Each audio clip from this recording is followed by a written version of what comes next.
Tonight, if it starts raining, you'll check your phone for the forecast. You'll grab an umbrella. You'll wait it out inside, dry and mildly annoyed. But for most of human history, rain wasn't an inconvenience. It was a countdown. A countdown to hunger, to cold, to death. And the way your ancestors survived that countdown still shapes how your brain works today. Picture a small group of early humans, maybe 40 of them, huddled in a shallow rock shelter. Outside, the sky has been gray for 3 days straight. The fire is dying because the wood is wet. The animals they normally track have vanished, hiding in dens and burrows of their own. There is no grocery store. There is no stockpile. There is only what they gathered before the sky broke open. So what did they actually do? First, they got smaller. Not physically, but socially. Anthropologist Sarah Blafferhurdy has documented how foraging groups under stress tighten their circle, sharing food only within trusted kin and close allies. Strangers got pushed out. Trust became currency. And that instinct never left you. Ever notice how a crisis makes you want to call your closest people,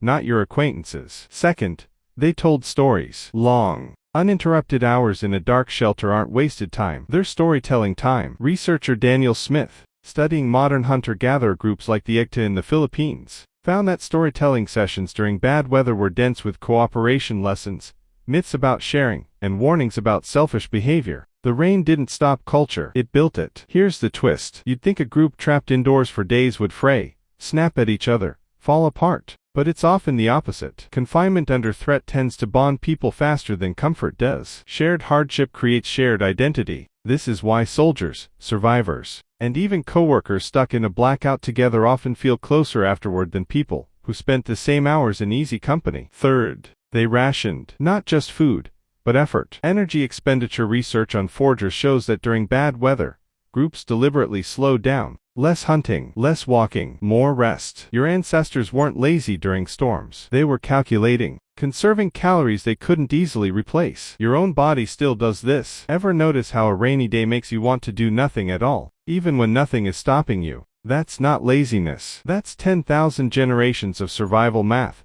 still running quietly in the background. Fourth, and this is the part most people never think about, they made things. Idle hands in a shelter didn't stay idle. Tools got repaired. Baskets got woven. Ochre got ground into pigment and pressed onto cave walls. Some of the oldest art humans ever made likely came out of exactly this situation. Trapped, waiting, hands needing something to do while the rain fell outside. Think about that. The storm that should have been a disaster became one of the reasons culture exists at all. Now here's where it gets stranger. Your brain didn't just inherit the survival behaviors. It inherited the emotional weather system that drove them. Psychologist Lisa Feldman Barrett has argued that your brain constantly predicts your internal state, based on patterns it has learned, and low light, low activity, and isolation are patterns it has flagged as dangerous for a very long time. That's why gray skies genuinely lower your mood, not because you're being dramatic, but because your nervous system is still bracing for scarcity that, in the modern world, almost never comes. You feel sluggish on a rainy day not because your body is broken. You feel sluggish because your body is doing exactly what it was built to do. And here's the mirror. When you get stuck inside on a rainy weekend,